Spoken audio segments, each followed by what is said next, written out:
നല്ല ദേഷ്യം ഉണ്ടോ? എന്നാൽ നിങ്ങൾക്ക് ഇത് ഉപകാരപ്പെടും. ഒരാൾക്ക് നല്ല ദേഷ്യം ഉണ്ടായിരുന്നു. എന്റെ അപ്പൻ ഇങ്ങനെ പറഞ്ഞു, നിനക്ക് ദേഷ്യം തോന്നുമ്പോഴൊക്കെ ഒരു ആണി എടുത്തിട്ട് മതിൽ അടിച്ചു കയറ്റണം. അയാൾ ഓരോ ദിവസം ഒരുപാട് ആണികള് അടിച്ചു കയറ്റാൻ തുടങ്ങി.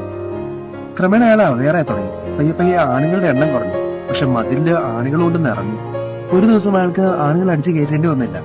അപ്പം പറഞ്ഞു, വെരി ഗുഡ്, ഇനി നീ ദേഷ്യപ്പെടാത്ത ഓരോ ദിവസങ്ങളും ആണികൾ ഓരോന്നും പറിച്ചെടുക്കണം. അങ്ങനെ അദ്ദേഹം ഓരോന്നും പറിച്ചെടുക്കാൻ തുടങ്ങി. അവസാനം ആ മതിലില് ഒരാണി പോലും അവശേഷിക്കാതെ എല്ലാം പറിച്ചെടുത്തു. അപ്പം പറഞ്ഞു, വെരി ഗുഡ്. പക്ഷെ എടാ, ആ മതിലൊന്ന് നോക്കിയേ. ആ മതിലില് കുറെ മുറിവുകളില്ലേ? നീ ദേഷ്യപ്പെട്ട വ്യക്തികളോട് എത്രയൊക്കെ സോറി എന്ന് പറഞ്ഞാലും രമ്യതപ്പെട്ടാലും അവരുള്ളിൽ ഒരു മുറിവ് അവശേഷിച്ചിട്ടാണ് നീ പോകുന്നത്. വചനം ഇങ്ങനെ പറയുന്നുണ്ട്, തുളച്ചു കയറുന്ന വാള് പോലെ വിവേകമില്ലാത്ത വാക്കുകൾ പ്രയോഗിക്കുന്നവരുണ്ട്, എന്നാൽ വിവേകിയുടെ വാക്കുകൾ മുറിവുണക്കുന്നു. മുറിവുണ്ടാക്കുന്നവരല്ല, മുറിവുണക്കുന്നവരായിട്ട് നമുക്ക് മാറാൻ സാധിക്കട്ടെ. നന്ദി.